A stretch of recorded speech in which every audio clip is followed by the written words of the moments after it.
വെറുതെ കഥ പറഞ്ഞപ്പോൾ പുള്ളി പറഞ്ഞോട് സൗബിൻ പറ്റുമോ എന്ന് ചോദിച്ചു. ഞാൻ പറഞ്ഞു ആ പറച്ചിൽ നമുക്ക് ഭയങ്കരമാണ്. അപ്പോൾ സൗബിൻ ഈസിലി കണക്ട് ആണ്. അപ്പോൾ ഞാൻ പറഞ്ഞു നമുക്ക് നമ്മൾ ശ്രമിച്ചിട്ടുണ്ട്, പക്ഷേ അങ്ങനെ റീച്ച് ചെയ്യാൻ ചില സമയങ്ങളിൽ പറ്റില്ല.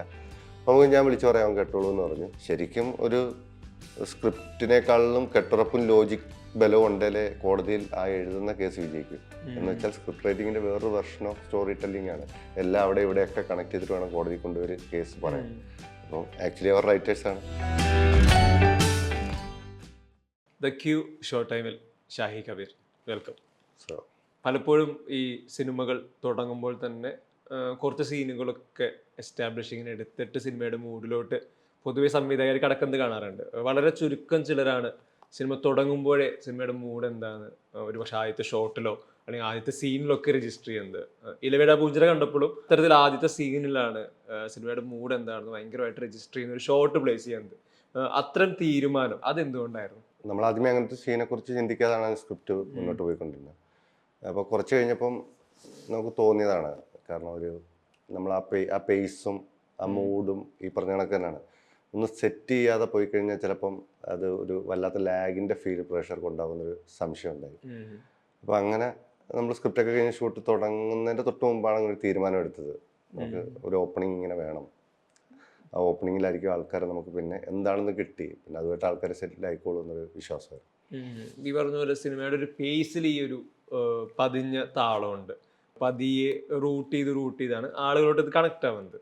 കൂടുതൽ ഈ പറഞ്ഞ സൈക്കോളജിക്കലായിട്ട് ക്യാരക്ടേഴ്സിലൂടെ പോകുന്ന ഒരു തരത്തിലുള്ള നെറേറ്റീവാണ് സിനിമയ്ക്കുള്ളത്. മലയാളി പ്രേക്ഷകർ കുറച്ച് നാളായിട്ട് കണ്ടുകൊണ്ടിരിക്കുന്ന ത്രില്ലറുകളിലെല്ലാം കുറച്ചുകൂടെ ലൗഡ് സ്വഭാവമാണ്.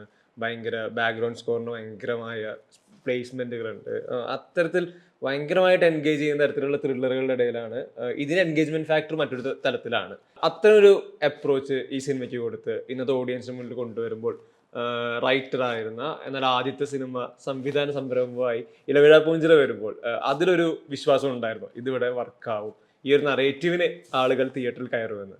ഇല്ല, ഇതിപ്പം ഞാൻ പറഞ്ഞല്ലോ, എനിക്ക് പേഴ്സണലി ഇഷ്ടമുള്ളൊരു സിനിമ ചെയ്യുന്നതായിരുന്നല്ലോ ഇലവിഴ പൂഞ്ചിറ ശരിക്കും ചിന്തിച്ചപ്പം എൻ്റെ ഇഷ്ടങ്ങളുടെ ചോയ്സുകളാണിത്.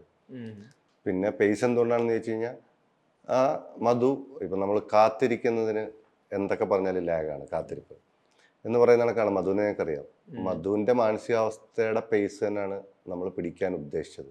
അയാൾ വരുമ്പം തൊട്ട് ഏതൊക്കെ ഇവൻറ്റുകൾ വരുന്നോ അയാളുടെ മാനസികാവസ്ഥയുടെ പേസാണ് നമ്മൾ ഷൂട്ട് ചെയ്യാൻ, അല്ലെ ആ ഒരു താളം മതി എന്ന് തീരുമാനിച്ചിട്ടാണ് സിനിമ ഷൂട്ട് ചെയ്തത്. ഈ മധുവിന്റെ ക്യാരക്ടർ, അതെ, അയാൾ കടന്നു പോകുന്ന അല്ലെങ്കിൽ അയാൾ ഒരുപക്ഷെ സിനിമ തുടങ്ങി ഈ അവരുടെ ക്യാമ്പിലോട്ട് എത്തുന്ന വരെയുള്ള ഒരു യാത്ര പോലെ തന്നെയാണല്ലോ ഫസ്റ്റ് ഹാഫ് മൊത്തം സെറ്റ് ചെയ്തിരിക്കുന്നത്. അതില് ഇപ്പൊ ഒരു ക്യാരക്ടറിനെ എടുക്കുന്നു, പ്രോട്ടഗണിസ്റ്റ് ആയിട്ടുള്ള ഒരു ക്യാരക്ടറിനെ എടുക്കുന്നു, അയാളുടെ സൈക്കോളജിക്കൽ ട്രാവൽ അതേ പേസ് സ്ക്രിപ്റ്റില് സീനുകളിൽ കൊണ്ടുവരുന്നു. അത് വർക്ക് ചെയ്യുന്നത് എങ്ങനെയാണ് ഒരു ക്യാരക്ടറിനെ പോലെ തന്നെ സീനുകളെ ഒരുക്കുന്നതിൽ? എങ്ങനെ ഡീറ്റെയിൽ ആയിട്ട് ചോദിച്ചറിയില്ല. ഞങ്ങളങ്ങനെ നമ്മൾ ഒരു വിഷ്വൽ അല്ലെ ഒരു സിനിമ മൊത്തത്തിൽ കണ്ടിട്ടാണല്ലോ നമ്മൾ ഷൂട്ടിന് ഇറങ്ങാൻ പോകുന്നത്. അപ്പോൾ ഉള്ളിൻ്റെ ഉള്ളിൽ തോന്നുന്ന പേസുകളും അപ്പം എവിടെയെങ്കിലും ലോസ് ആവുന്ന തോന്നുന്ന സാധനങ്ങൾ നമ്മൾ എന്തെങ്കിലും എൻഹാൻസ് ചെയ്യാൻ പറ്റുമെന്ന് നോക്കും. അല്ലെങ്കിൽ അത് പിന്നീട് സിനിമയായിട്ട് സെക്കൻഡ് ഹാഫ് കണ്ടു കഴിഞ്ഞ ശേഷം റീകണക്ട് ചെയ്യാൻ പറ്റുന്ന ചിന്തകൾ ആൾക്കാർക്ക് ഉണ്ടാവും നോക്കും. അപ്പോൾ അതൊക്കെ നമ്മൾ ആൾക്കാരെ എങ്ങനെ ക്യാച്ച് ചെയ്യാൻ പറ്റുമെന്നുള്ള നമ്മുടെ ചിന്തകളിൽ നിന്ന് ഉണ്ടാവുന്നതാണ്. അത് അല്ലാതെ എങ്ങനെയാണെന്ന് തിയറിക്കറ്റിക്കൽ പറഞ്ഞാൽ അറിയില്ല. അത് നമ്മളങ്ങനെ തന്നെ ഡീൽ ചെയ്ത് വന്നതാണ്. ഈ എല്ലാ സിനിമകളാണ് ഇപ്പോൾ ജോസഫ് ആണെങ്കിലും നായാട്ടിൽ വരുമ്പോഴാണെങ്കിലും ഇതിലെത്തുമ്പോഴും സൈക്കോളജി ഭയങ്കര പ്രധാനപ്പെട്ടതായി കണ്ടിട്ടുണ്ട്. ക്യാരക്ടേഴ്സിന് സൈക്കോളജിയിൽ കൂടുതൽ വർക്ക് ചെയ്യുന്ന പോലെ ഒരുപാട് ഡയലോഗുകൾക്കൊന്നും പലപ്പോഴും സ്കോപ്പോടെ കൊടുക്കാതെ ഇയാളുടെ മാനറിസങ്ങൾ, ഇയാളൊരു സ്പോട്ടിൽ എന്ത് ചെയ്യുന്നു എന്നുള്ളത് നമുക്ക് പ്രിഡിക്റ്റ് ചെയ്യാൻ പറ്റാത്ത പോലെ ഇയാളുടെ സൈക്കോളജി വെച്ചിട്ടാണ് പലപ്പോഴും ഷാഹി കബീർ എഴുത്തുകാരാണ് കണ്ടിട്ടുള്ളത്. ഇപ്പോൾ ഇലവിഴ പൂഞ്ചിറ വരുമ്പോൾ ഡയറക്ടർ എന്ന രീതിയിലും അത്ര ഒരു അപ്രോച്ച് ഉണ്ട്. എന്നെ സംബന്ധിച്ചിടത്തോളം എൻ്റെ വിശ്വാസങ്ങളാണ്, അല്ലാതെ ഉണ്ടാവാം. ഇപ്പം എന്നെ സംബന്ധിച്ച് ഞാൻ ഏത് സിനിമ കണ്ടു കഴിഞ്ഞാലും ഞാൻ ക്യാരക്ടർ ഇമോഷണൽ മാത്രമാണ് എനിക്ക് ആ സിനിമ വർക്കാവുന്നത്. അല്ലെ ആ കഥാപാത്രത്തിനോടൊപ്പം സഞ്ചരിക്കാൻ പറ്റുന്ന സിനിമകളെ എനിക്കിഷ്ടമായിട്ടുള്ളൂ. അപ്പം ഞാൻ സിനിമ ചെയ്യുമ്പോഴും കഥാപാത്രങ്ങൾ പ്രേക്ഷകരുമായി കണക്റ്റ് ആവണമെന്ന് എനിക്ക് ഭയങ്കര നിർബന്ധമുണ്ട്. അതുകൊണ്ടായിരിക്കാം ഈ കഥാപാത്രങ്ങളെല്ലാം ആൾക്കാരുടെ ഉള്ളിലോട്ട് പോകുന്നത്. ഇത്തരം സൈക്കോളജിക്ക് ഇതിന്റെ ഭാഗമായിട്ട് വരുമ്പോൾ അതിന്റെ എഴുത്തിനൊരു പഠനം ഭയങ്കര പ്രധാനപ്പെട്ടതല്ലേ? അത്തരം പഠനങ്ങളുണ്ടോ? എനിക്ക് ഒരു സമയത്ത് ഞാൻ ഈ ഉൾവലിഞ്ഞൊക്കെ നടക്കുന്ന ഒരാളായിരുന്നു. എന്നുവെച്ചാൽ അധികം ബന്ധുക്കളുമായിട്ടൊന്നും സംസാരിക്കാതെ ഒറ്റപ്പെട്ടൊക്കെ ഇരിക്കുന്ന സമയത്ത് തന്നെ എൻ്റെ ഒരു വല്യച്ഛൻ്റെ മോൻ കൊണ്ടുവരും ട്രാൻസാക്ഷണൽ അനാലിസിസ് എന്ന് പറഞ്ഞൊരു കോഴ്സ് ഉണ്ട്, ഒരു സൈക്കോളജി കോഴ്സ്, എറിക് ബേൻ്റെ ഒക്കെ തിയറി പഠിക്കും. ഒരു 2 ദിവസത്തെ ക്ലാസ് മാത്രമാണ്, നമുക്ക് കൗൺസിലിംഗ് ഒന്നുമില്ല. അപ്പം അങ്ങനെ ഒരു ക്ലാസ്സിന് കൊണ്ടുപോയി ഇരുത്തി ഒരു 10-18 വയസ്സൊക്കെ ഉള്ളപ്പോൾ. അപ്പോൾ അതിനുശേഷം പിന്നെ ഇത്തരം ഒബ്സർവേഷൻസ് ജീവിതത്തിൻ്റെ ഒരു ഭാഗമായിപ്പോയി. കാരണം ആൾക്കാർ അതിൻ്റെ പ്രധാനപ്പെട്ട കാര്യം എന്ന് വെച്ചാൽ ഈ വിനിമയ അപഗ്രഥനം എന്നാണ് പറയുന്നത്. ആക്ച്വലി നമ്മൾ അങ്ങോട്ടും ഇങ്ങോട്ടും നാക്കുകൊണ്ട് എന്ത് സംസാരിച്ചാലും നമ്മളുടെ ശരീരം നിന്ന് സംസാരിക്കും. അതാണ് ശരിക്കും കമ്മ്യൂണിക്കേറ്റ് ചെയ്യുന്നതെന്നാണ് പറയുന്നത്. അപ്പോൾ അങ്ങനെയുള്ള കുറേ തിയറികളെല്ലാം എനിക്ക് ഉപയോഗപ്പെട്ടിട്ടുണ്ട് എഴുത്തിൻ്റെ ഭാഗമായിട്ട്. അപ്പോൾ ഒരു ക്യാരക്ടറൈസേഷൻ വരുമ്പോഴും നമ്മൾ അങ്ങനെയൊക്കെയാണ് അതിനെ കാണുന്നത്. ഒരുപക്ഷെ അതായിരിക്കാം വ്യത്യാസം. ഇത്തരം ഒബ്സർവേഷനുകൾ എഴുത്തിൽ കൊണ്ടുവരുന്നു, അതിനുശേഷം ക്യാരക്ടേഴ്സിൽ ഇത് പ്ലേസ് ചെയ്യുന്നു. ആർട്ടിസ്റ്റുകൾക്ക് ഇത് പറഞ്ഞു കൊടുക്കുക എന്ന് പറയുന്നത്, ഇപ്പൊ പ്രത്യേകിച്ച് ഡയറക്ടറായിട്ട് നിൽക്കുമ്പോൾ മധു എന്ന ക്യാരക്ടർ പോകുന്ന ഇത്തരം മാനസിക സംഘർഷങ്ങൾ, ആ സംഘർഷങ്ങളെല്ലാം കൃത്യമായിട്ട് സൗബിൻ എന്ന ആക്ടറിലൂടെ പ്ലേസ് ആവുന്നത്. അപ്പോഴാണ് ഈ ക്യാരക്ടർ വർക്ക് ആവുന്നത്. അതിലെങ്ങനെയായിരുന്നു അതിലൊരു പ്രോസസ്സ്? നമ്മളിപ്പം ഒരു കഥ അല്ലെ സൗബിനെ കണ്ടിട്ട് എഴുതുന്ന കഥയല്ല പറഞ്ഞത്. ഞങ്ങൾ ഈ സിനിമ ഒരു പ്രൊഡ്യൂസറൊക്കെ വരുന്നതിന് മുമ്പ് തൊട്ട് ഏകദേശം എനിക്കൊന്ന് നായാടിന് മുമ്പ് ഇവരെഴുതാൻ തുടങ്ങുന്നതാണ്. അതിനുശേഷം ഒത്തിരി ഇരുന്നിട്ടുണ്ട്. പിന്നീട് ഒരു പോയിന്റിൽ ഞാൻ എൻ്റെ എല്ലാ HOD-മാരുമായിട്ട് അവിടെ പോയിട്ടുണ്ട്. ഇതാണ് പരിപാടി, ഇന്ന സ്ഥലങ്ങളാണ്, കൃത്യം ആ സ്ഥലം കാണിക്കാതെ നമ്മൾ ഇവരോടൊന്നും സംസാരിച്ചിട്ട് കാര്യം ഉണ്ടാവില്ല. അപ്പം അങ്ങനെ കൊണ്ട് സംസാരിച്ചിട്ടുണ്ട്. അപ്പം അത്രയും ടൈം എടുത്ത് സെറ്റായതിനു ശേഷമാണ് നമ്മൾ കഥാപാത്രം ആരായിരിക്കും എന്ന് നമുക്ക് തോന്നുന്നത്. അപ്പം അങ്ങനെ വരുമ്പോഴാണ് വളരെ ആശ്ചര്യം സൗബിൻ നമ്മളിങ്ങനെ ആൾക്കാരെ നോക്കുന്നുണ്ട്. സുധി ഒരു സൈഡിലുണ്ട്. അപ്പോഴും ഒരിക്കൽ അമ്പുക്കായ കാണേണ്ടി വന്നു അൻവർ റഷീദ്. അപ്പം അമ്പുക്കായ കണ്ടിങ്ങനെ എന്താണ് പരിപാടി എന്ന് ചോദിച്ചപ്പോൾ എനിക്കിങ്ങനെ ഒരു പടം ചെയ്താൽ കൊള്ളാന്നൊക്കെ ഉണ്ടെന്ന് പറഞ്ഞപ്പം വെറുതെ കഥ പറഞ്ഞപ്പോൾ പുള്ളി പറഞ്ഞോട് സൗബിൻ പറ്റുമോ എന്ന് ചോദിച്ചു. ഞാൻ പറഞ്ഞ് ആ പറച്ചിൽ നമുക്ക് ഭയങ്കരമാണ്. അപ്പോൾ സൗബിൻ ഈസിലി കണക്ട് ആണ്. അപ്പോൾ ഞാൻ പറഞ്ഞു അമ്പുക്ക നമ്മൾ ശ്രമിച്ചിട്ടുണ്ട്, പക്ഷെ അങ്ങനെ റീച്ച് ചെയ്യാൻ ചില സമയങ്ങളിൽ പറ്റില്ല, നമുക്ക് ഞാൻ വിളിച്ചു പറയാം അവൻ കേട്ടോളൂ എന്ന് പറഞ്ഞു. അങ്ങനെയാണ് സൗബിനിലോട്ട് വരുന്നത്. അപ്പോൾ സൗബിൻ ഇനിഷ്യലി തന്നെ നമുക്കൊരു ഭയങ്കര എന്താ പറഞ്ഞൊരു ഹീറോയ്ക്ക് അല്ലാത്ത അങ്ങനത്തെ ഒരു ഫിസിക് ഇല്ലാത്ത ഒരു സാധാരണക്കാരനെ, ഇപ്പൊ നമുക്ക് സുഡാനിയാണെങ്കിലും കുമ്പളങ്ങിയൊക്കെയാണ് നമുക്ക് മനസ്സിലാവും. സൗബിൻ നമ്മളൊരു മലയാളിയാണ്, ശരാശരി ഒരു മലയാളിയുടെ ചുറ്റുപാടുകളിൽ കാണുന്ന ഒരു മനുഷ്യന്റെ ഭയങ്കര ഫീൽ സൗബിനുണ്ട്. അപ്പോൾ സൗബിൻ ഭയങ്കര വർത്താവെന്ന് മനസ്സിലായി. പിന്നെ നമ്മുടെ നരേഷൻ തന്നെയാണ് എനിക്ക് തോന്നുന്നു, നമ്മൾ പറയുമ്പോൾ തന്നെ അവർക്ക് എന്താണ് എന്ന് പിടികിട്ടാൻ ബോധമുള്ളൊരു നടൻ കൂടാണ്, അദ്ദേഹം ഡയറക്ടർ കൂടാണ്. അപ്പം നമ്മൾ ഉദ്ദേശിക്കുന്നത് എന്താണെന്ന് ഈസിലി കമ്മ്യൂണിക്കേറ്റ് ആയിട്ടുണ്ടാവാം. പുള്ളി ഷൂട്ടിന് വരുമ്പോൾ മധുവായി തന്നെയാണ് ഞങ്ങൾക്ക് ഫീൽ ചെയ്തിട്ടുള്ളത്. പുള്ളി ഇന്റേണലി എടുത്തിട്ടുണ്ട്, അത്രയും നന്നായിട്ടാണ് ഓരോ പരിപാടി പിടിച്ചു വന്നത്. പിന്നെ ചെറിയ സാധനം എന്ന് വെച്ചാൽ ഇപ്പം ഞങ്ങളുടെ പോലീസിങ്ങിൻ്റെ ചില കാര്യങ്ങൾ, ചില ചെറിയ ചെറിയ ഡീറ്റെയിൽസ് ഉണ്ട്. ഇപ്പം നേരത്തെ ഇങ്ങനെ പലരും കൃഷ്ണന്തുൻ്റെ ഒക്കെ പോസ്റ്റ് ഞാൻ കണ്ടു, മറ്റേ ലത്തി ഉപയോഗിച്ച് വാതിലടയ്ക്കുന്നു. അപ്പൊ ഇതൊക്കെ ഞങ്ങളുടെ എക്സ്പീരിയൻസുണ്ട്. അപ്പൊ അങ്ങനെ ചില കാര്യങ്ങൾ ഡീറ്റെയിലിംഗിൽ മാത്രം അഭിപ്രായപ്പെടേണ്ടതില്ല. അയാളുടെ ഇമോഷണൽ ലെവല് സൗബിൻ വളരെ കൃത്യമായി പിടിച്ചിട്ടുണ്ടായിരുന്നു. ഈ ഇത്തരം ഡീറ്റെയിലിംഗ് പറഞ്ഞല്ലോ, ഇപ്പൊ ഈ ഇലക്ട്രിസിറ്റി പാസ് ചെയ്യുന്ന പോയിന്റിൽ കണ്ടക്ടർ അല്ലാത്തൊരു മരക്കഷ്ണം ഉപയോഗിച്ചുകൊണ്ട് ആ വാതിൽ അടയ്ക്കുന്നത് പലപ്പോഴും പല സിനിമകളും നമ്മൾ ശരിക്കും പറഞ്ഞാൽ ശ്രദ്ധിച്ചാൽ മതി. അതിൻ്റെ അകത്ത് ലത്തി അവിടെയാണ് തൂക്കിയിട്ടിരിക്കുന്നത്. പലപ്പോഴും ഇത് അടയ്ക്കാൻ വേണ്ടിയാണ്, അതാണ് അവിടെ പ്ലേസ് ചെയ്യുന്നത് ലത്തി. അതെ. അപ്പൊ അത്തരം പ്ലേസ്മെന്റുകൾ പലപ്പോഴും മറ്റു സിനിമകൾ കാണുമ്പോൾ അതിന് ഭയങ്കരമായിട്ട് ഫോക്കസ് ചെയ്തുകൊണ്ട് അതിന് ഇപ്പൊ ഇത് ഭയങ്കരമായ ഒരു ഡീറ്റെയിൽ ആണ് കാണിക്കുന്ന തരത്തിലുള്ള പ്ലേസ്മെന്റുകൾ കാണാറുണ്ട്. ഇത് മറ്റൊരു ആക്ടിവിറ്റി ആയിട്ട് നടക്കുമ്പോൾ അതിന്റെ ബാക്ക് ഡ്രോപ്പിൽ ഭയങ്കര കാഷ്വൽ ആയിട്ടുള്ളൊരു ആക്ടിലാണ് ഇത് റിവീൽ ചെയ്യുന്നത്. അത്തരം തീരുമാനങ്ങൾ ഇപ്പോൾ ഒരു ഷോട്ടിൽ തന്നെ ഒരു ആക്ട് നടക്കുന്നുണ്ട്, ഒപ്പം തന്നെ ഡീറ്റെയിൽ ആവേണ്ട കാര്യം അവിടെ തന്നെ പ്ലേസ് ചെയ്യുന്നുണ്ട്, അതിനുവേണ്ടി മറ്റൊരു ഷോട്ട് അവിടെ വെക്കുന്നില്ല. അത്തരം തീരുമാനങ്ങൾ എന്തുകൊണ്ടായിരുന്നു? അല്ല, അത് തീരുമാനം എന്താ വെച്ചാൽ ഞാൻ പറഞ്ഞു, ഈ സിനിമ ചെയ്യുമ്പം എനിക്ക് ഞാൻ കണ്ട സിനിമകളിൽ നിന്ന് എനിക്ക് ഇഷ്ടമില്ലാത്ത കാര്യങ്ങൾ ഒഴിവാക്കണമെന്നുള്ളൊരു തീരുമാനമായിരുന്നു. ഇത്തരം എന്താ വെച്ചാൽ ഭയങ്കര ക്ലോസ് ഒക്കെ വെച്ചിട്ട് നിങ്ങളിത് കാണൂ എന്ന് പറയേണ്ട ആവശ്യമില്ല. നിങ്ങൾ കണ്ടുകൊണ്ടിരിക്കുകയാണ്, ആ ഫ്രെയിം മൊത്തം നിങ്ങൾ കാണുന്നുണ്ട്. അതിനിടയിൽ കുറച്ചൊരു സ്ഥലത്ത് കൊണ്ട് വെച്ചിട്ട് നിങ്ങളിത് കാണൂ, അല്ലെങ്കിൽ ഒരു എക്സ്ട്രാ ഒരു നോട്ടമോ ഇതിൻ്റെയൊന്നും ആവശ്യമില്ല. ആൾക്കാർക്ക് മനസ്സിലാവുന്നുണ്ട്, ഇമോഷൻ ക്യാരി ചെയ്യുന്നുണ്ട്. പ്രത്യേകിച്ച് സൗബിനും സുധിയും ഭയങ്കരമായിട്ട് അതിൻ്റെ അകത്ത് സിങ്കായി പോവാണ്. അവിടെ ഇനി ഒരു എക്സ്ട്രാ ഷോട്ട് വെച്ചിട്ട് അവരുടെ ക്ലോസ് ഒക്കെ എടുത്തിട്ട് വലിയ ഇമോഷനൊന്നും നമുക്ക് കാണിക്കാതെ തന്നെ ആൾക്കാർക്ക് ക്യാച്ച്. എനിക്ക് ഇങ്ങനെ ചില ക്ലോസുകളും അങ്ങനത്തെ കട്ട്സ് ഒന്നും എനിക്ക് ഇഷ്ടമില്ലാത്തതാണ്. അതുപോലെ കുറെ ലോങ് ഷോട്ടുകളും സിനിമയിൽ പ്ലേസ് ചെയ്യുന്നുണ്ടല്ലോ. ഞാൻ പറഞ്ഞല്ലോ, ഇതൊരു മാനസികാവസ്ഥയാണ് നമ്മൾ പിടിക്കുന്നത്. സൗബിന്റെ മാനസികാവസ്ഥയ്ക്ക് അനുസരിച്ചാണ് നമ്മൾ ആ താളമാണ് നമ്മൾ പിടിക്കാൻ ശ്രമിച്ചത്. അതാണ് ഈ പറയുന്ന കണക്ക് സെക്കൻഡ് ഹാഫ് ഒക്കെ കഴിയുമ്പോൾ പിന്നെയും കയറി വരുന്നത്. എഴുത്തില് ആണെങ്കിലും ഇപ്പൊ മേക്കിംഗ് സ്റ്റൈലിലാണെങ്കിലും കൃത്യമായ പോയിന്റുകളിൽ സിനിമയിൽ ഈ പറഞ്ഞ ഒരു നമ്മൾ ബോംബ് വെക്കുന്ന പോലെ തരത്തിലെ പ്ലേസ്മെന്റുകൾ ഉണ്ടല്ലോ. ഇപ്പോൾ സ്റ്റാർട്ടിങ് നമ്മൾ ഈ ഒരു ഷോർട്ടിനെ പറ്റി പറഞ്ഞു, ഇന്റർവെൽ സീനിൽ ഇത്തരത്തിലൊരു സാധനം വരുന്നുണ്ട്, ടുവേർഡ്സ് എൻഡിലും ഈ ഒരു പാറ്റേൺ ഫോളോ ചെയ്യുന്നുണ്ട്. പൊതുവെ ചില സിനിമകളിൽ ഇത്തരം പ്ലേസ്മെന്റുകൾ വരുമ്പോൾ സിനിമയുടെ മീറ്റർ കയറി കയറി കയറി കയറി പോകുന്ന ഒരു രീതിയുണ്ട്. ഇവിടെ അത്തരത്തിലുള്ള അപ്രോച്ച് സ്വീകരിച്ചിട്ടില്ല. ഞാൻ പറഞ്ഞു നമുക്ക് ഇത് എൻ്റെ ചോയ്സ് ആണ്, അല്ലെ നമ്മളുടെ ഇഷ്ടത്തിലുള്ള ഒരു സിനിമയാണ്. അപ്പം എനിക്ക് ഇഷ്ടപ്പെട്ടൊരു കഥ പറയാനാണ് ശ്രമിച്ചിരിക്കുന്നത്. അതുകൊണ്ട് അതിൻ്റെ അകത്ത് വേറെ എലമെന്റ്സ് ഒന്നും അങ്ങനെ നോക്കില്ല. ഇപ്പൊ ഫസ്റ്റ് ഷോന്റെ കാര്യത്തിൽ ഞാൻ പറഞ്ഞു, ഇതിന്റെ പേസ് ആൾക്കാർക്ക് പിടിയിട്ടില്ല, ചിലപ്പം എന്താവും എന്നൊരു കൺഫ്യൂഷൻ. അതുകൊണ്ട് ഫസ്റ്റ് സീൻ മാത്രമല്ല, ഷോർട്സ് മാത്രമാണ് നമ്മൾ അങ്ങനെ തീരുമാനത്തിൽ വെക്കുന്നത്. ബാക്കിയെല്ലാം ആ ഫ്ലോ തന്നെയാണ്. അതിൻ്റെ അകത്ത് യാതൊരുവിധ ഗിമ്മിക്കും കാണിക്കണം തീരുമാനിച്ചിട്ടുണ്ടായിരുന്നു. ഈ സിനിമ ഇപ്പൊ ഇറങ്ങി ഒരു 3-4 ദിവസത്തിനുള്ളിൽ തന്നെ ഇപ്പൊ കഴിഞ്ഞ ദിവസം ടെലിഗ്രാമിൽ ഇതിന്റെ ഒരു തിയേറ്റർ പ്രിന്റ് വന്നിരുന്നു. അത് ഓൾമോസ്റ്റ് ഭൂരിഭാഗം പേര് അത് ഒരു തരത്തിൽ ഇത് തെറ്റാന്നുള്ള രീതിയിൽ തന്നെ ഷെയർ ചെയ്യുന്നുണ്ട്. തിയേറ്ററിൽ ആളുകൾ കയറുന്നില്ല എന്നൊക്കെ ചർച്ച നടക്കുന്ന സമയങ്ങളിൽ ഇത്തരം പ്രവർത്തികൾ അത് സിനിമയെ ബാധിക്കുന്നത് വലിയൊരു തരത്തിലാണ്. ഇതേ ഓഡിയൻസ് തന്നെയാണ് തിയേറ്ററിൽ പടങ്ങളില്ല, ഞങ്ങൾക്ക് വരാൻ തോന്നുന്നില്ല എന്നൊക്കെ പറയുന്ന ഒരു വിഭാഗം ഇതിനിടയിലുണ്ട്. അതിനെങ്ങനെയാണ് കാണുന്നത് ഈ 3 ദിവസത്തിനുള്ളിലൊക്കെ ഇത്തരം? ഇത് പലപ്പോഴും അവഗണിക്കപ്പെടുകയാണ്. ഞാൻ പറഞ്ഞ ഓരോ സിനിമ വരുമ്പോഴും, ഇപ്പം ഈ സിനിമ വന്നു, അത് ആരും സീരിയസ് ആയിട്ട് എടുക്കുന്നില്ല. പ്രിന്റ് വന്നു, കുറച്ച് കഴിയുമ്പോൾ അടുത്ത സിനിമ വന്നു. ഇത് നമ്മളെന്താ പറയുക, സാമാന്യവൽക്കരിച്ച് ഇതൊക്കെ ഇങ്ങനെ നടക്കുമെന്ന് പറയും. അപ്പം ഇവിടെ ശരിക്കും ഇതിനെതിരെ കൃത്യമായൊരു തീരുമാനം എടുക്കേണ്ടതും ഇതിൻ്റെ അകത്ത് ഏറ്റവും നഷ്ടം വരുന്ന ആർക്കാണെന്ന് ചോദിച്ചാൽ പ്രൊഡ്യൂസറാണ്.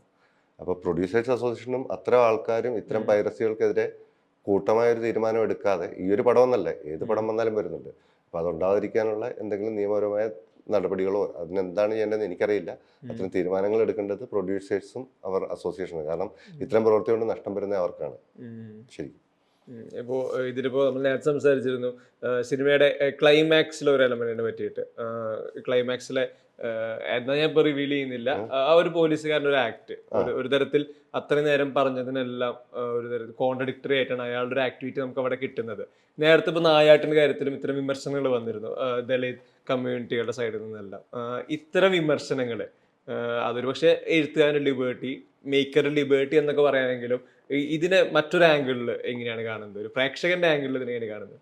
ഞാൻ ഒരു സിനിമ കാണുമ്പോൾ, അല്ലെ ഞാൻ എൻ്റെ ഇത്രയും നാളും കണ്ട സിനിമകൾ കാണുമ്പോൾ എനിക്കതൊരു ഞാൻ പൊളിറ്റിക്കൽ കറക്ഷൻസോ അല്ലെ അങ്ങനത്തെ ലെൻസിങ്ങിലല്ല കാണുന്നത്. ഞാൻ ആ സിനിമ മാത്രമാണ് എൻജോയ് ചെയ്യുന്നത്. എനിക്ക് സാമാന്യ ബുദ്ധിയുണ്ട്, എൻ്റെ പുറത്തെ ചുറ്റുവട്ടം എന്താണെന്നറിയാം. സിനിമയിലിപ്പം നമ്മൾ പറയുന്നത് ഒരു സിനിമയിലെ ഹീറോയിസം കാണിക്കാൻ പോലീസുകാരനെ തല്ലുന്നുണ്ട് എന്ന് പറഞ്ഞ് ഞങ്ങൾ പോലീസ് കേരളത്തിൽ ഈ പറയുന്ന കണക്കൊരു വിഭാഗമാണ്, പാവപ്പെട്ട വിഭാഗമാണ്, സമരം ചെയ്യാൻ പറ്റാത്ത, ഒന്നും ചെയ്യാൻ പറ്റാത്ത ഒരു വിഭാഗമാണ്. അതുകൊണ്ട് അത് ശരിയല്ല. നമുക്കറിയാം പോലീസുകാരനെ അങ്ങനെ ചെയ്യില്ല ഹീറോയിസത്തിന് വേണ്ടി. അപ്പം അതിന് നമ്മൾ അങ്ങനെ തന്നെ കണ്ട് കളയുക അല്ലാതെ അനാവശ്യമായി അപമാനിക്കുന്ന കാര്യങ്ങൾ ഞാൻ ഓക്കെയാണ്. അല്ലെങ്കിൽ സിനിമയ്ക്ക് അല്ലാതെ മറ്റാരെങ്കിലും അപമാനിക്കാൻ വേണ്ടി ഒക്കെയാണ് ഓക്കെ. അല്ലാത്തുള്ള കാര്യങ്ങൾ ഞാൻ അതിനെ അങ്ങനെ കാര്യമായി കാണുന്നില്ല. കാരണം ഇത് സിനിമയാണ്, നമ്മൾ ഒരു കഥയാണ് പറയുന്നത്. അതിൻ്റെ അകത്ത് ചിലപ്പോൾ കഥകളുടെ ടേണിങ്ങിന് ചിലപ്പോൾ ഇങ്ങനത്തെ ചെറിയ ചെറിയ ഇൻസിഡന്റ് വരും. അല്ലാതെ ഞാനൊരു പരസ്യമായ അപമാനത്തിന് പോയിട്ടുണ്ടെന്ന് എൻ്റെ സിനിമകളിൽ പോയിട്ടുണ്ടെന്ന് ഞാൻ വിശ്വസിക്കുന്നില്ല. ഈ നായാട്ടിന്റെ സമയത്ത് വന്ന ഇത്തരം വിമർശനങ്ങൾ പക്ഷെ സിനിമയുടെ റിലീസിന് അന്ന് തൊട്ടേ ചെറിയൊരു കുറിപ്പുകളൊക്കെ ആയിട്ട് ഫേസ്ബുക്കിൽ വന്നിരുന്നു. അന്ന് ഇത് റിലീസിന് മുന്നത്തെ ഒരു സമയത്ത് പോസ്റ്റ് റിലീസിൽ ഇത്തരം കാര്യങ്ങളെല്ലാം എക്സ്പെക്ട് ചെയ്തിരുന്നു? ഇല്ല, അത് ഞാൻ പറയട്ടെ, ഇത് സിനിമ 2 രീതിയിൽ എടുക്കുന്നതാണ്. ഇപ്പം എനിക്ക് 2 ഉദാഹരണം പറയാൻ പറ്റും. ഞാൻ ആളാരാണെന്ന് എന്നോട് ചോദിച്ചിട്ട് 2 അറിയപ്പെടുന്ന 2 പേരാണ്. നായാട്ടിറങ്ങി അന്ന് ഈവനിങ് എനിക്കൊരു കോൾ വരുവാണ്. അപ്പം എൻ്റെ ഒരു സുഹൃത്തായ പോലീസുകാരനാണ് വിളിച്ചത്. പുള്ളി വിളിച്ചിട്ട് പറഞ്ഞ്, ഷായി ഒരാൾ നമ്പർ ചോദിക്കുന്നുണ്ട്. ഞാൻ പറഞ്ഞു എന്തുപറ്റി? അല്ല, പുള്ളി ഒരു ദളിത് ആക്ടിവിസ്റ്റ് ആണ്, അപ്പോൾ അങ്ങനത്തെ ഒരു ഫീൽ വല്ലതും തന്നോട് ഈ സമയത്ത്. അപ്പോൾ ഞാൻ പറഞ്ഞു എനിക്ക് കുഴപ്പമില്ല, സംസാരിക്കാൻ ഞാൻ ഓക്കെ ആണെന്ന് പറഞ്ഞു. നമ്പർ കൊടുത്തു. പക്ഷെ ആ വിളിച്ച ആള് ഭയങ്കരമായിട്ട് ഇഷ്ടപ്പെട്ടെന്ന് ഭയങ്കര ഇതായിട്ട് പറഞ്ഞു. അദ്ദേഹം ഫേസ്ബുക്കിൽ ഒരു പോസ്റ്റ് എഴുതിയിട്ടുണ്ടായിരുന്നു അന്ന് വൈകിട്ട്, ഭയങ്കര ഇതായിട്ട്. അന്ന് ജോജിനോട് വരെ ഫോണിൽ സംസാരിച്ചു. എന്നിട്ട് ആ ഫേസ്ബുക്കിന്റെ പോസ്റ്റ് വാട്സാപ്പിൽ എനിക്ക് അയച്ചു തന്നു, കോപ്പി ചെയ്ത്. അതായത് ഈ പറഞ്ഞ പോലീസുകാരനെ അയച്ചു കൊടുത്തു. അന്ന് അത് കഴിഞ്ഞു. അന്ന് രാവിലെ, അടുത്ത ദിവസം രാവിലെ വരുമ്പം ഈ പോസ്റ്റ് പുള്ളി ഡിലീറ്റ് ചെയ്തിട്ട് മറ്റൊരു തരത്തിലാണ് പറയുന്നത്, എഗൻസ്റ്റ് ആയിട്ടാണ്. നമ്മൾ അതിന്റെ പ്രൂഫ് ആ പുള്ളിയുടെ തന്നെ. നമ്മൾ അതിനെ കുറിച്ച് സംസാരിക്കണ്ടല്ലേ, ഇതൊരനുഭവം എന്ന് വെച്ചാൽ ഫസ്റ്റ് നല്ലത് പറഞ്ഞു, മാറ്റുന്നു. ഇനി ഇതേ കണക്ക് തന്നെ തിരിച്ച് ഉള്ളൊരു അനുഭവം അന്ന് നമ്മളുടെ കോവിഡ് സമയത്തൊക്കെ ഉണ്ടായിരുന്നല്ലോ ക്ലബ് ഹൗസിൽ ഞാൻ എൻ്റെ പേരിലല്ലാതെ നായട്ടിൻ്റെ പൊളിറ്റിക്കലിനെ കുറിച്ചുള്ള ചർച്ചകൾ ഞാൻ കയറി കേട്ടോണ്ടിരിക്കുകയാണ്, എൻ്റെ ഐഡന്റിറ്റി മാർച്ച്. അപ്പം ഇത് സിനിമയല്ല ക്രൈമാണെന്നൊക്കെ പറഞ്ഞ ഒരാളുണ്ട്. ഒരാഴ്ച കഴിഞ്ഞിട്ട് എനിക്കൊരു കോൾ വരും. അപ്പോൾ ഇദ്ദേഹത്തിൻ്റെ ഫോൺ നമ്പർ എൻ്റെ കയ്യിലുണ്ട്. അപ്പോൾ ഞാൻ അറിയാൻ മേലാത്തനൊക്കെ എടുത്തത്. അപ്പോൾ പറഞ്ഞ് ഞാൻ ഇന്ന ആളാണ്. അപ്പോൾ ഞാൻ ചോദിച്ചാൽ എന്താണെന്ന് ചോദിച്ചപ്പോൾ പറഞ്ഞ് എനിക്കിങ്ങനെ ക്ഷമ പറയുന്ന ശീലമുണ്ടെന്ന് പറഞ്ഞു. അപ്പോൾ ഞാൻ ചോദിച്ചാൽ അതിനെന്താണ് എനിക്കറിയില്ല, പക്ഷെ എനിക്ക് അറിയാമല്ലോ. അപ്പോൾ പറഞ്ഞ് അല്ല, ഞാൻ കഴിഞ്ഞ ദിവസം നായിട്ട് കണ്ട് നിങ്ങളെ മോശമായിട്ട് ഭയങ്കരമായിട്ട് പറഞ്ഞിരുന്നു. അപ്പോൾ അതെൻ്റെ ആ ധാരണയുടെ ആയിരുന്നു. പിന്നീട് ജയിലിലൊക്കെ ഉള്ളൊരു ദളിത് ഐഡന്റിറ്റി ഉള്ളൊരു എഡ്യൂക്കേറ്റഡ് ആയിട്ടുള്ള ഡോക്ടറേറ്റ് ഒക്കെ ഉള്ള ഒരാളുമായിട്ട് ഈ നായൻ്റെ വിഷയത്തെക്കുറിച്ച് സംസാരിച്ചപ്പോൾ അയാൾ മറ്റു പെർസ്പെക്റ്റീവ് പറഞ്ഞപ്പോഴാണ് ഇങ്ങനെ കാണാം ഈ സിനിമ എന്ന് എനിക്ക് മനസ്സിലായത്. അതുകൊണ്ട് അന്ന് പറഞ്ഞെൻ്റെ തീരുമാനം മാറി. പക്ഷെ പറഞ്ഞു ഇത് ഞാൻ 2 ഇൻസിഡൻ്റ്, ആദ്യമേ പോസിറ്റീവ് പറഞ്ഞു, പിന്നെ നെഗറ്റീവായി. ഇത് നെഗറ്റീവ് പറഞ്ഞു, പോസിറ്റീവായി. ഇതൊക്കെ എനിക്ക് കിട്ടിയ അനുഭവങ്ങളാണ്. പക്ഷേ ഞാൻ നായായിട്ട് വന്നപ്പോൾ നമ്മൾ ഒരിക്കലും മനസ്സിലൊന്നും ചിന്തിക്കാത്തതാണ്. ഞാൻ ജനിച്ചു വളർന്നത് ഒക്കെ ആലപ്പുഴയിലാണ്, അല്ലെ പുന്നോടെ എന്നൊക്കെ പറയുന്ന സ്ഥലത്താണ്. നമുക്ക് ഈ പറയുന്ന ഒരു മുസ്ലിം സമുദായം അല്ലെ അങ്ങനെ ഒരു സമുദായത്തിൻ്റെ ഇടയിലൊന്നല്ല, ഈ പറയുന്ന കണക്കുള്ള ഒരു സമൂഹത്തിൽ ജീവിച്ച ആളാണ്. എൻ്റെ ഏറ്റവും അടുത്ത സുഹൃത്തുക്കൾ അതാണ്. അപ്പോൾ ഞാൻ ഈ സ്ക്രിപ്റ്റ് എഴുതി കഴിഞ്ഞ് നായിട്ട് വന്നു കഴിഞ്ഞപ്പോൾ ഇത്ര ആരോപണങ്ങൾ വന്നപ്പോൾ എനിക്ക് ഭയങ്കര സങ്കടം ഉണ്ടായിട്ട് ഞാൻ അവരെയൊക്കെയാണ് വിളിച്ചത്. അവർ പടം കണ്ടു പറഞ്ഞു നീ അങ്ങനെ ഒന്നും ചിന്തിക്കേണ്ടത്, നിന്നെ ഞാൻ അങ്ങനെ വെച്ച മനുഷ്യനല്ല എന്നാണ് എൻ്റെ വിശ്വാസം. അതിൽ എൻ്റെ കൂടെ നടക്കുന്ന ആൾക്കാരുടെ ചിലപ്പം ജാതി ഒന്നും നോക്കിയിട്ടല്ല നടക്കുന്നത്. അപ്പോൾ ഇതങ്ങനല്ല, ഞാൻ എൻ്റെ ഒരു പോലീസിലെ എക്സ്പീരിയൻസുകളും പല സാഹചര്യങ്ങളും ഒക്കെ വെച്ചിട്ട് എഴുതിയതാണ്. അപ്പം മാനസികമായ ബുദ്ധിമുട്ടുണ്ടായി. ഞാൻ പരിചയമുള്ള ഡോക്ടറിൽ നിന്ന് ഇത്തരം നമ്മൾ ഒരിക്കലും ഉദ്ദേശിക്കാത്ത സ്ഥലത്തു നിന്നുള്ള ഇത്തരം വാക്കുകൾ നമ്മളെ ഹർട്ട് ചെയ്യും. ആ സമയത്ത് 2 ഗുളികയൊക്കെ എടുത്തിട്ടാണ് കിടന്ന് ഉറങ്ങിക്കൊണ്ടിരുന്നത്. പിന്നീട് അത് കുഴപ്പമില്ല, അത് നമ്മളുടെ ഒരു തീരുമാനം. ആർക്ക് എങ്ങനെ വേണമെങ്കിലും സിനിമയെ കാണാം, അവർക്കും അതിനുള്ള അവകാശമുണ്ട്, അത് അവരുടെ അവകാശമാണ്. ഇപ്പൊ നമ്മൾ തിരിച്ച് ഇലവിഴ പൂഞ്ചിറയിലോട്ട് വരുവാണെങ്കിൽ സിനിമയുടെ ഒരു മൊത്തത്തിലുള്ള ഒരു സൗണ്ട് സ്കേപ്പ് അത് ഭയങ്കര പ്രധാനപ്പെട്ടതാണ്. ഈ പറഞ്ഞ സിനിമയുടെ ഒരു പോസ്റ്റ് റിലീസുള്ള റിവ്യൂകളിലെല്ലാം കൂടുതലും കാണുന്നത് വളരെ ടെക്നിക്കലി ബ്രില്യൻ്റ് ആയിട്ടുള്ള തിയേറ്ററുകൾ കണ്ടാൽ നിങ്ങൾക്ക് ഈ സിനിമ പൂർണ്ണമായിട്ട് ആസ്വദിക്കാൻ കഴിയുകയുള്ളൂ എന്നുള്ളത്. ഇപ്പോൾ ഒരു HDR ഗ്രേഡിൽ വരുന്നൊരു സിനിമ ഇവിടെ വരുന്നത് നമ്മൾ നേരത്തെ സംസാരിച്ച പറഞ്ഞ പോലെ ഒരു 4K 2K ആണ്. ഒരു ഫുൾ ക്വാളിറ്റി നമ്മളിവിടെ സ്ക്രീനുകളിൽ കാണുന്നില്ല. ഈ പറഞ്ഞ സൗണ്ട് എക്സ്പീരിയൻസ് ചെയ്യാൻ കഴിയുന്നില്ല. ശരിക്ക് തിയേറ്ററുകളുടെ ഒരു ലിമിറ്റേഷൻ നമ്മൾ കൊടുക്കുന്ന സിനിമയെ അതിനൊരു സാറ്റിസ്ഫാക്ഷൻ ലെവൽ എത്തിക്കാനായിട്ട് സഹായിക്കുന്നില്ലല്ലോ. ഇല്ല, നമുക്കിപ്പം നമ്മൾ HDR ഡൈനാമിക് റേഞ്ച് ഷൂട്ട് ചെയ്തു, ഗ്രേഡ് ചെയ്തൊരു സിനിമ അല്ലെ, ഡോൾബി വിഷൻ സൗണ്ട് ഒക്കെ ചെയ്തതാണ്. അത് നമ്മളിത് ചെയ്യുമ്പോഴും പ്രൊഡ്യൂസർക്കും അറിയാം, അല്ലെ നമുക്ക് എല്ലാം അറിയാം. ഇതിവിടെ പ്രാക്ടിക്കലി ഇത് കാണാൻ പറ്റില്ല. നമ്മളിത് ചെയ്തുകൊണ്ട് കാണാൻ പറ്റില്ല. നമ്മുടെ ഇവിടുത്തെ തിയേറ്റർ മാറ്റണം എന്ന് പറയാൻ നമുക്ക് പറ്റില്ല. ഓക്കെ, അത് അങ്ങനെയാണ്. ഇപ്പം ഈ പറയുന്ന ക്വാളിറ്റിയിൽ ഈ പടം കാണാൻ ദുബായ് മാത്രമേ ഉള്ളൂ നമുക്ക് അടുത്ത അവസരം കാണാൻ പറ്റും. നമ്മളിത് എന്തിനാണ് ചെയ്തതെന്ന് വെച്ച് കഴിഞ്ഞാൽ ഒരു 5 വർഷം കഴിഞ്ഞാൽ ചിലപ്പം എല്ലാം ഇത്തരം രീതിയിലോട്ട് മാറും, അപ്ഡേറ്റഡ് ആവും. അപ്പൊ ആ സമയത്ത് നമ്മളുടെ പടം അപ്പോഴും കാണാൻ പറ്റുന്ന ഒരു രീതിയിൽ കിടക്കട്ടെ എന്നുള്ള നമ്മളുടെ ആഗ്രഹമാണ്. പിന്നെ ഈ പറഞ്ഞത് പ്രാക്ടിക്കലാണ്. ഇപ്പൊ നെറ്റ്ഫ്ലിക്സും ഹോട്ട്സ്റ്റാറിനും HDR സപ്പോർട്ട് ചെയ്യുന്നുണ്ട്. അത്രയും സപ്പോർട്ട് ചെയ്യുന്ന TV നമുക്ക് നന്നായിട്ട് കാണാൻ പറ്റും. ഇപ്പൊ ഞാൻ നേരത്തെ സൗണ്ട് സ്കേപ്പിന്റെ കാര്യത്തിൽ വരുവാണെങ്കിൽ അതിലൊരിക്കലും ഈ പറഞ്ഞ ഭയങ്കരമായ ബാക്ക്ഗ്രൗണ്ട് സ്കോറുകളില്ല, ഭയങ്കരമായ ബഹളങ്ങളൊന്നുമില്ല. എന്നാൽ ഈവൻ ഈ ക്യാബിന്റെ അകത്ത് ഒരു സീൻ നടക്കുമ്പോൾ പോലും പുറത്തെ പട്ടിക്കുഞ്ഞുങ്ങളുടെ സൗണ്ട് വരെ കൃത്യമായിട്ട് പ്ലേസ് ചെയ്യുന്നുണ്ട്. ആ തരത്തിൽ ആ ചുറ്റുപാട് മൊത്തം ഇതിന്റെ ഒരു ഭാഗമാക്കാണ്, ക്യാരക്ടർ പോലെ കൊണ്ടുവരുന്നുണ്ട്. സൗബിന്റെ മൂവ്മെന്റുകളിൽ പോലും ഇതൊന്നും ഇയാളെ വിട്ടുപോകാത്ത പോലെ സൗണ്ട് ഇയാളെ ഫോളോ ചെയ്യുന്നുണ്ട്. ബാക്ക്ഗ്രൗണ്ട് സ്കോറിൽ മാക്സിമം ഒഴിവാക്കി ഇത്തരം സൗണ്ടുകളിൽ ഫോക്കസ് ചെയ്തുകൊണ്ട് സീൻ ബിൽഡ് ചെയ്യാം, അല്ലെങ്കിൽ പെർഫോമൻസ് കൂടുതൽ സപ്പോർട്ട് ചെയ്യുന്ന തരത്തിലുള്ള ചിന്തകൾ, അതെല്ലാം തിയേറ്ററിൽ ഉണ്ടാക്കുന്ന ഇമ്പാക്ട് തന്നെയായിരുന്നു അന്ന് മനസ്സിലുണ്ടായിരുന്നു. ഇല്ലേ, നമ്മൾ തിയേറ്ററിൽ എന്ത് ഇമ്പാക്റ്റിനെ കുറിച്ച് ചിന്തിച്ചില്ല. കാരണം ഈ സിനിമ പറയാൻ ഉദ്ദേശിച്ചപ്പം ഇപ്പം അല്ലേട്ടൻ മ്യൂസിക് ഡയറക്ടർ പറയുമ്പോഴും അല്ലേട്ടൻ ഭയങ്കര നല്ലതാണ്. അപ്പോൾ അല്ലേട്ടൻ ഞാൻ വെറുതെ കഥ ബൗൺസ് ചെയ്തപ്പോൾ അല്ലേട്ടൻ പറഞ്ഞു ഈ സിനിമയ്ക്ക് എന്തിനാണ് മ്യൂസിക് ഡയറക്ടർ. അപ്പോൾ ഞാൻ പറഞ്ഞു അതുകൊണ്ടാണ് അല്ലേട്ടൻ മ്യൂസിക് വേണമെന്ന് പറഞ്ഞത്. കാരണം ഞങ്ങളിത് ഷൂട്ട് ചെയ്തതിന് ശേഷം ആക്ച്വലി സൗണ്ട് ഡിസൈൻ ചെയ്തതിന് ശേഷം മാത്രമാണ് നമ്മൾ മ്യൂസിക് ചെയ്തിരിക്കുന്നത്. അല്ലേട്ടനും ആ തീരുമാനത്തിന്റെ ഇഷ്ടമുള്ള ആളായിരുന്നു. കാരണം അല്ലെങ്കിൽ ഇത് 2 സെപ്പറേറ്റ് ചെയ്ത് ക്ലാഷുകൾ ഉണ്ടാകും. അപ്പം എൻ്റെ ആഗ്രഹം മാക്സിമം മൂഡ് ക്രിയേറ്റ് ചെയ്യാൻ ഈ സൗണ്ട് തന്നെ. കാരണം ഞാനൊക്കെ അവിടെ ഡ്യൂട്ടി ചെയ്തിട്ടുള്ളതാണ് പണ്ട്. അപ്പം ഈ കാറ്റടിക്കുമ്പോൾ തകിടിൻ്റെ അനക്കം അല്ലെ അത്തരം ശബ്ദങ്ങൾ ഒത്തിരി ഉണ്ടാവും. അത് തന്നെ ഭയങ്കരമായിട്ട് നമ്മളെ ഫീൽ ചെയ്യിപ്പിക്കും. അതുകൊണ്ട് തന്നെ ശ്രദ്ധിക്കാതെ അല്ലേട്ടൻ ഒത്തിരി ടെക്സ്ചർ സൗണ്ടുകൾ ചെയ്തിട്ടുണ്ട്. നിങ്ങൾ കേൾക്കുന്ന പല തകിടുകളുടെയും അല്ലെ ചിലതൊക്കെ പുള്ളി ക്രിയേറ്റ് ചെയ്ത ചില സൗണ്ടുകൾ ഇതുമായിട്ട് പിച്ച് ചെയ്തിട്ടാണ് കാറ്റൊക്കെ വരുന്നത്. അപ്പം അത് നമ്മളൊരു തീരുമാനം എടുത്താണ്. കാരണം അങ്ങനെ തന്നെ ഫീൽ ചെയ്യണം. പിന്നെ ഇപ്പൊ സെക്കൻഡ് ഹാഫിലോട്ടൊക്കെ വരുമ്പോൾ അറിയാം നമ്മളിതൊരു കൊമേഴ്ഷ്യൽ സിനിമയോടാണ്. അപ്പൊ അത്ര ഏരിയയിൽ മാത്രമാണ് നമ്മൾ ഇച്ചിരി മ്യൂസിക് കയറ്റിയത്. അല്ലാതെ ഒരു ത്രൂ ഔട്ട് ത്രില്ലിങ്ങോ മെലഡിയോ മ്യൂസിക്കുകളൊന്നും പ്ലേ ചെയ്തിട്ടില്ല. ചോദിക്കാനുള്ളത് രണ്ടാമത്തെ കാര്യം, സൗബിനും സുധിയൊക്കെ നന്നായിട്ട് പെർഫോം ചെയ്തുകൊണ്ടിരിക്കുന്നതിനിടയിൽ ഇനി ബാക്ക്ഗ്രൗണ്ട് ഇട്ടിട്ട് അവരുടെ പെർഫോമൻസിന് പമ്പ് ചെയ്യേണ്ട ആവശ്യമില്ല. അത്രയും മനോഹരമായിട്ട് അവർ ചെയ്യുന്നുണ്ട്. അതും ഒരു തീരുമാനത്തിന്റെ കാര്യമാണ്. ഇലവിഴ പൂഞ്ചിറയില് വർക്ക് ചെയ്തിട്ടുള്ള ആൾ കൂടിയാണല്ലോ. ശരിക്കുള്ള ഇലവിഴ പൂഞ്ചിറ, അവിടുത്തെ ഒരു രാത്രി, പ്രത്യേകിച്ച് മഴക്കാലത്ത്, അത് എത്രമാത്രം റിസ്ക്ഫുൾ ആണ്? റിസ്ക്ഫുൾ ആണെന്ന് വെച്ചാൽ വേറെ ഒന്നുമില്ല. അവിടെ ഫോൺ കമ്മ്യൂണിക്കേഷൻ ഇല്ല, വയർലെസ്സേ ഉള്ളൂ. നമുക്ക് എന്തെങ്കിലും ഒരു അത്യാവശ്യം വന്നാൽ പോലും നമുക്ക് ഇറങ്ങിപ്പോകാനോ കമ്മ്യൂണിക്കേറ്റ് ചെയ്യാനോ പറ്റാത്ത സ്റ്റേജാണ്. നമ്മൾ ഇവിടുന്ന് വിളിച്ചു പറഞ്ഞാൽ തന്നെ നമുക്ക് പറയാൻ പറ്റുന്നത് ഏറ്റവും അടുത്ത മേലുകാവ് സ്റ്റേഷനിലോട്ടാണ്. അവിടുന്ന് ഒരു ജീപ്പ് ഓടി ഇവിടെ ഒരു അത്യാവശ്യത്തിന് വരണമെങ്കിൽ തന്നെ ഒരു 1.5-2 മണിക്കൂർ എടുക്കും. അങ്ങനെയുള്ള ഒരു സ്ഥലത്ത് ഒറ്റപ്പെട്ടിരിക്കുകയും ഇടിമിന്നൽ ഭീകരമായിരുന്നു. അന്ന് ഞാൻ താമസിക്കുന്ന സമയത്ത് ഒരു ചെറിയ ഷെഡായിരുന്നു അടുത്തുണ്ടായിരുന്നത്. അപ്പോൾ നമ്മളിത് സംഭവിക്കാൻ നേരം അതിൻ്റെ കട്ടിലിൽ കയറി കിടക്കുക. ചെറിയ ഷെഡെന്ന് പറഞ്ഞു കഴിഞ്ഞാൽ ഒരു ഇത്രയുള്ള റൂമാണ്. അതിൻ്റെ നടുക്കൊരു കട്ടിലുണ്ട്, ഒരു സൈഡിൽ ഒരു ടേബിൾ വയർലെസിൻ്റെ മൊത്തം സാധനം, ഇപ്പുറത്തെ സൈഡിൽ ഒരു കിച്ചൺ സെറ്റപ്പ്, ഗ്യാസും. ഇത്രയും സ്പേസിലാണ് നമ്മൾ ഈ രണ്ടുപേരും കട്ടിലിൽ കവന്ന് കിടന്നുകൊണ്ടിരിക്കുക, തലേണി എടുത്ത് പൊത്തി വയ്ക്കുക. അത്രയും ഭീകര സൗണ്ടാണ്. അപ്പം രസമായിരുന്നു. കാരണം ഞങ്ങൾ എപ്പോഴും ചേഞ്ച് ചെയ്യുമ്പോൾ അതിരാവിലെ ചേഞ്ച് ചെയ്യത്തുള്ളൂ. ഇറങ്ങിപ്പോകുന്നത് കയറുന്ന ആളും അതിവെളുപ്പിനെ കയറും. കാരണം ഒരു 11-12 മണി കഴിഞ്ഞാൽ ഈ കർക്കിടക തേനക്കുള്ള സമയങ്ങളിൽ നമുക്ക് പറയാൻ പറ്റില്ല എപ്പോഴാണ് ഇടി മിന്നുന്നത്. അന്ന് ഞാൻ ഡ്യൂട്ടി ചെയ്യുന്ന സമയത്ത് ഇപ്പം കുറെ ലൈനിങ് അറസ്റ്റുകൾ ത്രൂ ഔട്ട് ടൂറിസത്തിന്റെ ഭാഗമായിട്ട് ടോപ്പ് ഔട്ട് താഴെ വരെ വെച്ചിട്ടുണ്ട്. ഞാൻ വർക്ക് ചെയ്യുന്ന സമയത്ത് നമ്മളുടെ വയർലെസിന്റെ ഒരു ചെറിയ ഒരു ലൈനിങ് അറസ്റ്റ് മാത്രമാണ്. അപ്പം ഇതിന്റെയൊക്കെ ചെമ്പിന്റെ അകത്തൊക്കെ ഗ്യാപ്പൊക്കെ കാണും. അപ്പോൾ ആക്ച്വലി ഇടിമിന്നൽ പിടിച്ചു കഴിഞ്ഞാൽ ഈ ഫയർ ബോൾസ് ഉണ്ടാവും, ഈ ഗ്യാപ്സിൽ നിന്നൊക്കെ ഇങ്ങനെ തീയുണ്ട ഇങ്ങനെ പോകുന്നതാണ് കാഴ്ചകളായിരുന്നു. ഈ സിനിമയിൽ വരുമ്പോഴും ഈ പറഞ്ഞ ഇടിമിന്നലിന്റെ ഷോട്ടുകൾ അല്ലെങ്കിൽ ഇടിമിന്നൽ പ്ലേസ് ചെയ്യുന്നിടത്തെല്ലാം ഈ പറഞ്ഞ ഞെട്ടലുണ്ട് തിയേറ്ററിൽ. അത്യാവശ്യം നല്ല സൗണ്ട് ക്വാളിറ്റിയുള്ള തിയേറ്ററിൽ കൃത്യമായിട്ട് നമുക്ക് കിട്ടുന്നുണ്ട്. അതിലൊരു VFXന്റെ സാന്നിധ്യമുണ്ട്.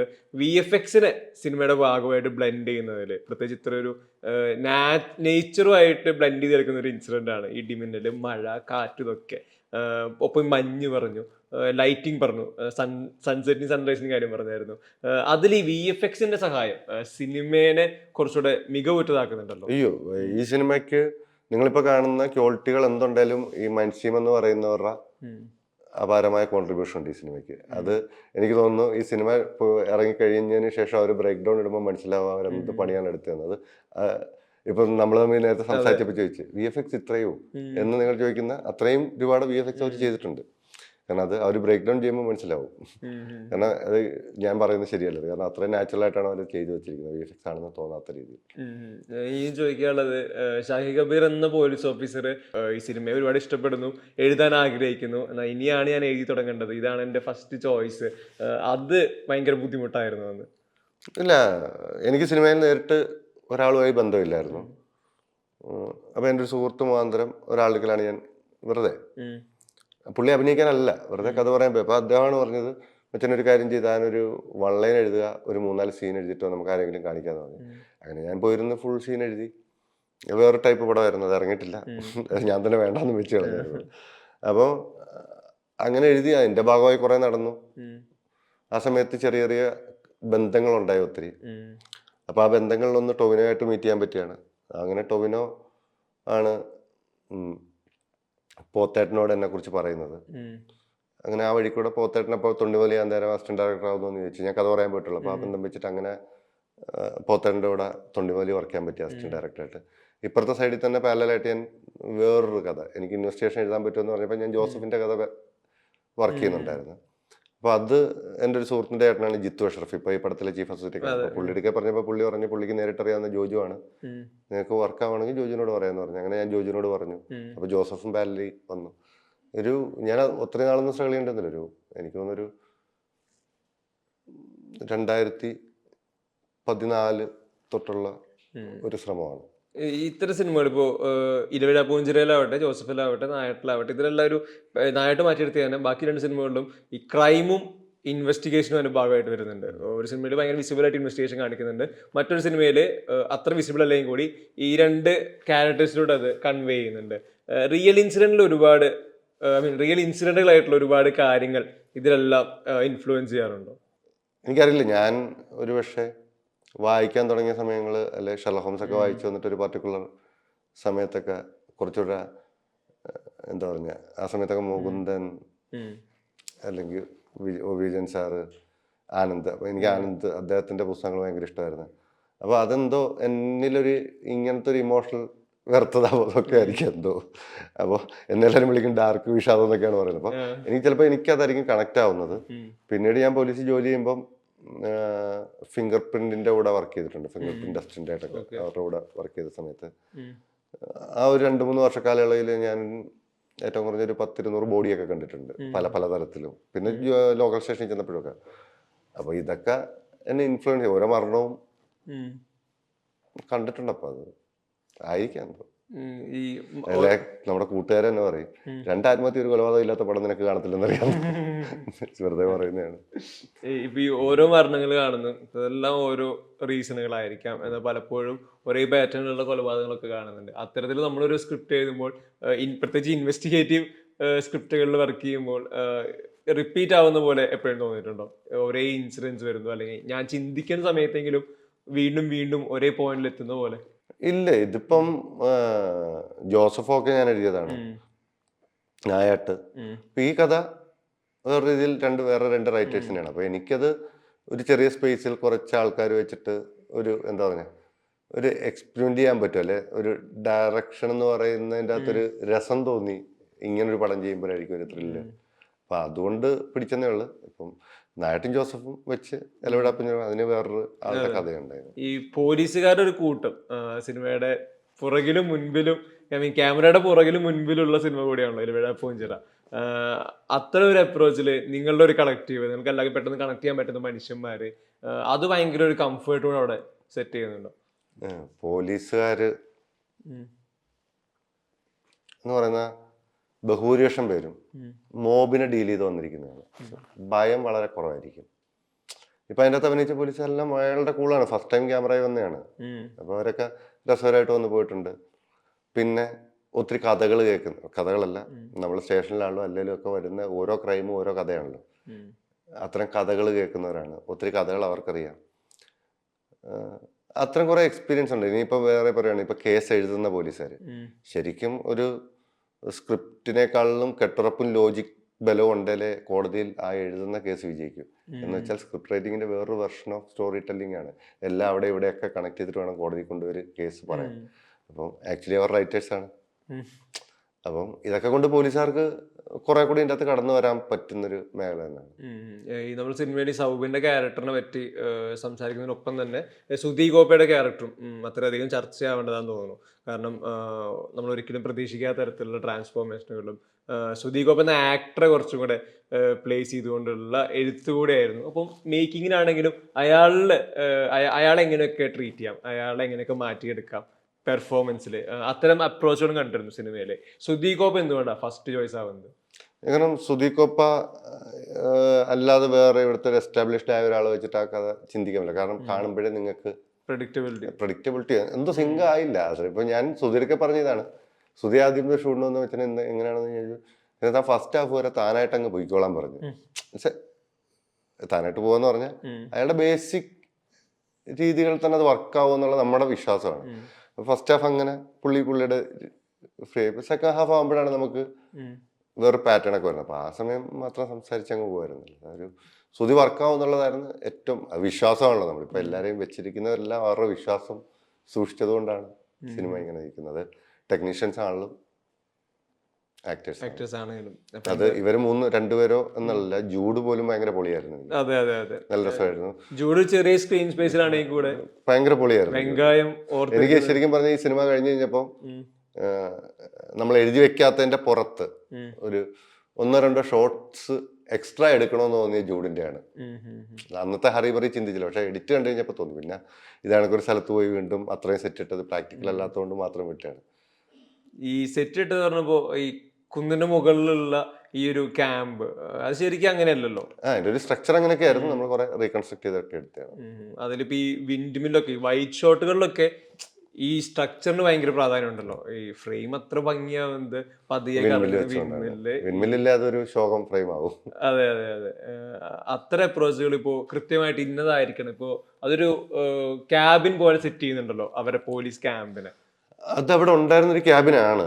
അപ്പം ഞാൻ പറഞ്ഞില്ല, ഞാൻ ആദ്യമേ വർക്ക് ചെയ്ത സമയത്ത് നിന്നൊരു ചെറിയ സ്പേസ് ആണ്. അപ്പൊ ആ സ്പേസ് ആയിരുന്നു അതിൻ്റെ അകത്ത് പറയാൻ. നമുക്ക് ഒത്തിരി വേറൊന്നും ആഡ് ചെയ്താൽ, കാരണം ഇതിൻ്റെ അകത്ത് എല്ലാ മൂവ്മെന്റുകളും അങ്ങോട്ടും ഇങ്ങോട്ടും ശ്രദ്ധിക്കണം. കാരണം ഈ സെക്കൻഡ് ഹാഫ് അറിയാലോ, സെക്കൻഡ് ഹാഫ് വന്നു കഴിഞ്ഞാൽ ഒരാളുടെ നോട്ടത്തിന്റെ വെളിയിലോട്ട് എവിടെയും പോകാൻ പാടില്ല. അപ്പൊ അങ്ങനെ വരുമ്പോൾ നമുക്ക് എക്സ്ട്രാ സ്പേസുകൾ പറ്റില്ല. അപ്പൊ അതുകൊണ്ട് തന്നെയാണ് അത് ആ ക്യാബിൻ അങ്ങനെ തന്നെ സെറ്റ് ചെയ്തത്. പിന്നെ വിൻമില്ലിന്റെ കാര്യം ചോദിച്ചാൽ നേരത്തെ ഞാൻ പറഞ്ഞല്ലോ, എനിക്ക് ഈ സിനിമയിൽ മ്യൂസിക് ഭയങ്കരമായിട്ട് കുറയ്ക്കണമെന്ന് ആഗ്രഹം ഉണ്ടായിരുന്നു. അപ്പം വിൻമില്ല് കൊണ്ട് നമ്മൾ ഉദ്ദേശിച്ചത്, ആക്ച്വലി ഞാൻ കൂടുതൽ വിഷ്വൽ ഓക്കെയാണ്, അതിനപ്പുറം അകത്ത് നടക്കുന്ന മൂഡിനെ വിൻമില്ലിന്റെ സൗണ്ട് കൊണ്ട് പിടിക്കാൻ എന്നുള്ളൊരു ഉദ്ദേശമായിരുന്നു എന്റെ പ്രധാനപ്പെട്ട വിൻമില്ലിന്റെ കാര്യം. ഇപ്പൊ ഈ പറഞ്ഞ പോലെ സിനിമ തിയേറ്റർ റിലീസിന് ശേഷം നല്ല രീതിയിൽ റിവ്യൂസ് വരുന്നു, ആളുകൾ കൂടുതൽ പേര് സിനിമ കാണുന്നു. ഇനിയിപ്പോ ഇപ്പോഴത്തെ ഒരു ട്രെൻഡ് നോക്കി കഴിഞ്ഞാൽ ഓരോ ആഴ്ചയിൽ 5-6 സിനിമകൾ ഇറങ്ങുന്ന സമയങ്ങളുണ്ട്, 3-4 സിനിമകൾ ഇറങ്ങുന്നുണ്ട്. ഇനി ഓരോ വീക്കിലും ബാക്ക് ടു ബാക്ക് സിനിമകൾ ഇറങ്ങുമ്പോഴും ഇത്ര നല്ല അഭിപ്രായം കേട്ടൊരു സിനിമ തിയേറ്ററുകളിൽ തുടർന്ന് പോകുമോ എന്ന അത്തരം ആശങ്കകളുണ്ടോ? ഇല്ല, ഇപ്പം നമുക്കറിയാം, ഇപ്പൊ നമ്മൾ 120 തിയേറ്ററിലുണ്ട്. അടുത്ത ആഴ്ച 2 പടങ്ങൾ വരുന്നുണ്ട്. രണ്ടും നല്ല സ്റ്റാർ കാസ്റ്റും അഭിപ്രായമുള്ള ഡയറക്ടേഴ്സിന്റെ ഒക്കെ പടമാണ്. ഓക്കെ, നമ്മളുടെ പടം എന്നാലും ചിലപ്പോൾ കുറച്ച് തിയേറ്ററുകൾ ചിലപ്പോൾ നഷ്ടപ്പെടാമായിരിക്കാം. എന്നാൽ പോലും നമ്മുടെ സിനിമ കുറെ കൂടെ മുന്നോട്ട് പോകും. ആൾക്കാർക്ക് ഇഷ്ടമാണ്, ഇഷ്ടപ്പെടുന്നുണ്ട്. ഇപ്പോഴും ഫേസ്ബുക്കിൽ ടാഗ് വരുമ്പം, ഇപ്പൊ ഞാൻ പറയാം, ബെന്യാമിൻ സാർ അദ്ദേഹം ഒരു പോസ്റ്റ് ഇട്ടു, ഒരിക്കലും പ്രതീക്ഷിച്ചില്ല. കാരണം അങ്ങനെ കുറെ പേർക്ക് വർക്കാവുന്നുണ്ട്, അവർ തന്നെ പോസ്റ്റ് ഇടുന്നുണ്ട്, നമുക്ക് കുറെ മെസ്സേജുകൾ വരുന്നുണ്ട്. അപ്പോൾ എനിക്ക് തോന്നുന്നില്ല ഈ ആഴ്ച നമ്മൾ എന്തായാലും ഇവിടെ സ്റ്റേ ചെയ്യുമെന്ന് തന്നെയാണ് വിശ്വാസം. അപ്പൊ എന്തായാലും എല്ലാവിധ ആശംസകളും. ഇനിയും ഒരുപാട് സിനിമകൾ മുന്നിട്ട് വരട്ടെ. Thank you. Thank you.